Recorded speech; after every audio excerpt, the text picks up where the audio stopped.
بچه های چکاد بام گوش بدین، من میخوام واحد دو خوابم رو بکنم سه خوابه، پولم نذارم. اینو من حلش کردم، باید به همه مشتریان چکاد بام این رو آموزش بدیم.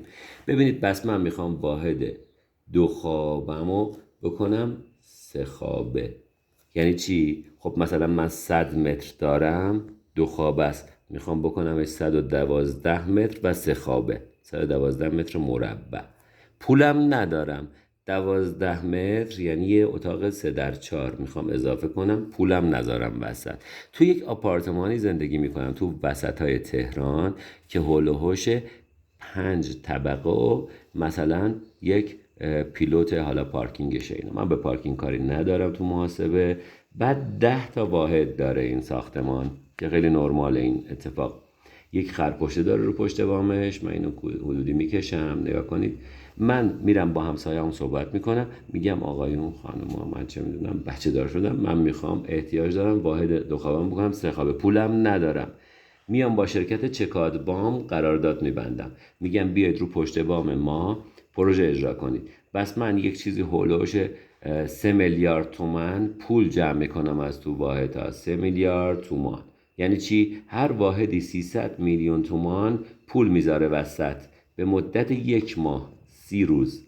چکاد بام میاد پشت بام شما رو تبدیل به روف گاردن میکنه. وقتی روف گاردن با یه آلاچیق و یه سری پرگولا و یه سری باربیکیو و آبنما و اینا رو که ساخت برای شما رو پشت بام، ارزش ساختمان 100 متری شما 15% اضافه میشه. یعنی واحد من که الان 100 متر بود، فرض کنیم متری 10 میلیون تومان، یعنی معادل 10 میلیارد تومان قیمت داشت، الان میشه 11 میلیارد و نیم.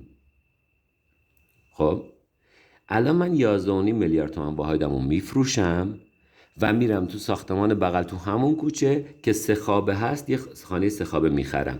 الان اون واحدی که میخوام بخرم چقدر میخرم؟ فکر میکنم از هر نظر معادل ساختمان واحد قبلی من بوده، یعنی 11 میلیارد و 200 میلیون تومان، معادل همون متری 10 میلیون تومان، من متری 100 میلیون تومان من واحدم رو میخرم. 300 میلیون تومانمو برمیدارم، 300 میلیون تومانی که به مدت یک ماه، 300 میلیون تومان به مدت یک ماه دادم به چکاد بام، این پشتمان ساخته بود، اونو برمیدارم از 11,500 هم کم میکنم، 11,200 ملک میخرم. 112 متر من ملک میخرم، واحد سه خوابه میخرم، یعنی یه اتاق 3x4 بهم اضافه شده. هیچ کاری هم من نکردم، همه کارا رو شرکت چکاد بام میکنه. با این ارزش افزوده بقیه ساختمونا نمیخوان بفروشن، حداقلش اینه که هر کدومشون 1.5 میلیارد تومان ارزش افزوده ایجاد شده برای ملکشون و 300 میلیون تومان پول دادن. یعنی پشت بام من چقدر قیمتش بوده؟ پشت بام این واحد به صورت کلی چقدر قیمتش بوده که تا حالا به قیمتش هیچ توجه نکردم واحدها؟ در واقع 1.5 ضرب در 10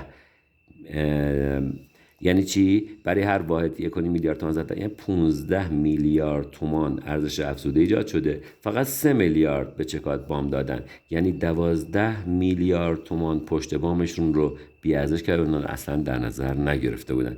پس اگه میخواید واحد دو خوابتون رو بکنید سه خوابه، پولم ندارید، لازم نیست پولم بیارید، فقط 300 میلیون تومان یک ماه دست چکاد بام میمونه. شما بعداً واحدتون 15% افزایش پیدا میکنه. حالا اگه دوست دارید سه خوابه بخرید، میرید تو ساختمان بغلتون جای دیگه این اتفاق براتون میفته. یعنی 1 میلیارد و 200 میلیون تومان سود کامل قابل برداشت که حسابش بکنیم. مثلا میتونم دوباره واحدمو بفروشم، برم ساختمان بغلیم همون 100 متری رو بخرم، دوباره بس یه 100 متری فروختم، یه 100 متری خریدم و 1 میلیارد و 200 پول به دست آوردم. یعنی اگر من ماهی 20 میلیون تومان حقوق احتیاج دارم تو زندگی، یعنی در واقع اینو من تقسیم بر 200 میلیون تومان بکنم، معادل 60 ماه من ماهی 20 میلیون تومان پول اضافه کردم به زندگیم و هیچ کاری هم نکنم، 60 ماه بشینم تو خونه، یعنی معادل 5 سال.